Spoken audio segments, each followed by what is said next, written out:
Hello, I'm Gary from Lost in the Ozarks, and in this video I'm going to show you how we inoculate our shiitake logs to grow shiitakes outside.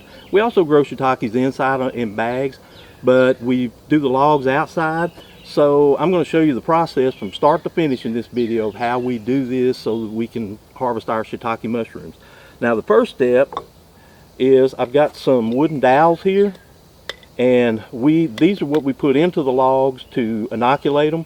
So the first thing we have to do is I soak these wood dowels for about 36 hours. We want to get them as much moisture in them as we can. And then the technique I learned, and I learned this online, this is not my technique, I can't take credit for it, but what you do is I've counted out 100 dowels in here, and you want to take, these are just hardwood pellets, fuel pellets that we have broken down with water. And you want to put that on top and kind of make a cap on there. What I found out about these wood pellets is they don't have a lot of nutrition on them, and shiitake mycelium is kind of slow growing. So what you want to do is you want to give them a little more nutrition to give them a little bit more of a boost to get started. So when we inoculate this with our liquid culture, this grain spawn and the sawdust wood pellets will help give it that nutrition that'll help give it the boost to get it started. So to keep this grain from filtering down here through the dowels, we put this cap of wood chips on it, so it's broken down into sawdust. All we did was took the wood pellets, I put them in here, put some hot water on it, let it sit a little while, and they'll break down into sawdust. So you put the cap on, and then you want to put just put the grain right on top. So when you inoculate this, the liquid culture will start on the grain, and then it'll work its way down through the sawdust. And as it works its way down through there, it gets stronger because it's got all this nutrition on top. And then it gets into the wooden dowels. I found out by the first time I did this, I just put wooden dowels in here and put liquid culture on it, and it didn't have enough nutrition to get started. So this is the way to get that going. So I'm going to set that right there. We're going to do the next jars here.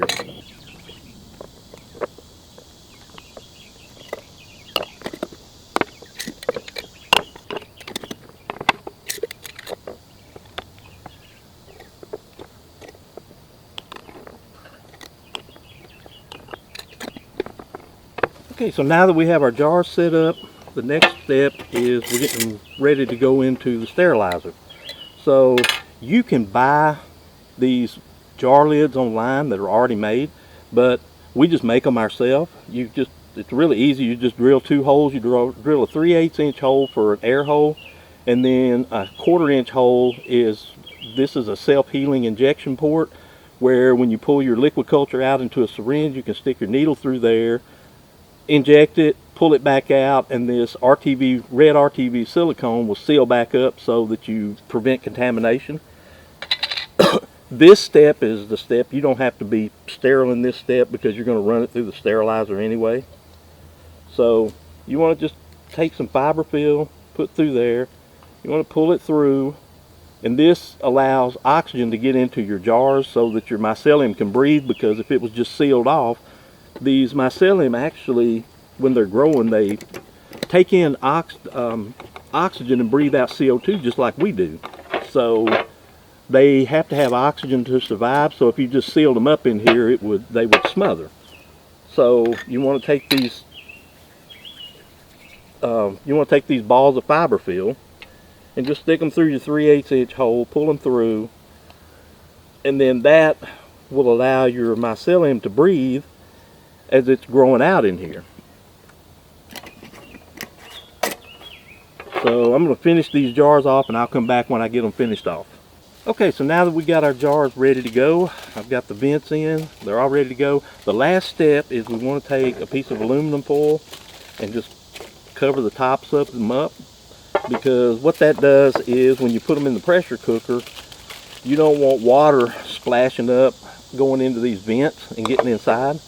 So we just lightly cover them with a piece of aluminum foil, and that'll keep any water from splashing up in there. So this is the last step, and then we're going to go into the pressure cooker. So I'm going to get these last couple covered up here.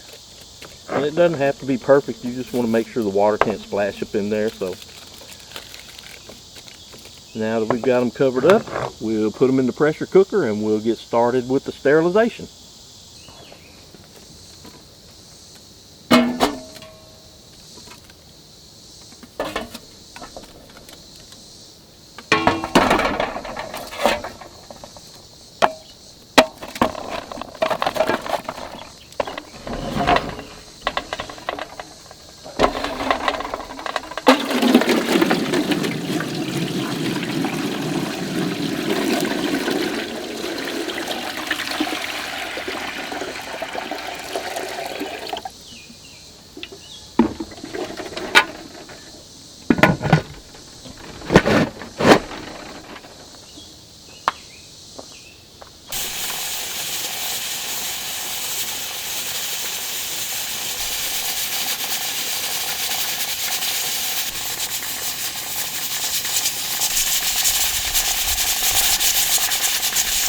After sterilization, you want to leave your jars to cool overnight before you inoculate them with your liquid culture.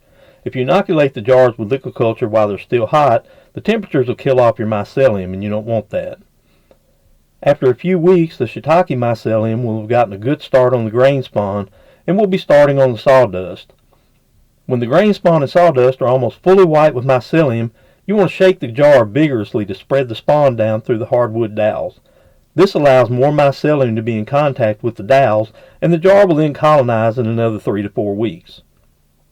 While the hardwood dowels are colonizing, you want to choose your logs that you'll inoculate with your dowels. We had an oak tree that the storm blew over that I cut down.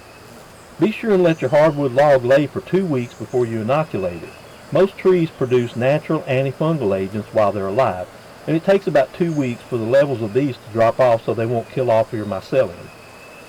If you're cutting a fresh log, you want to choose logs that are around 8 inches or larger in diameter, and cut the log into 3 to 4 foot sections.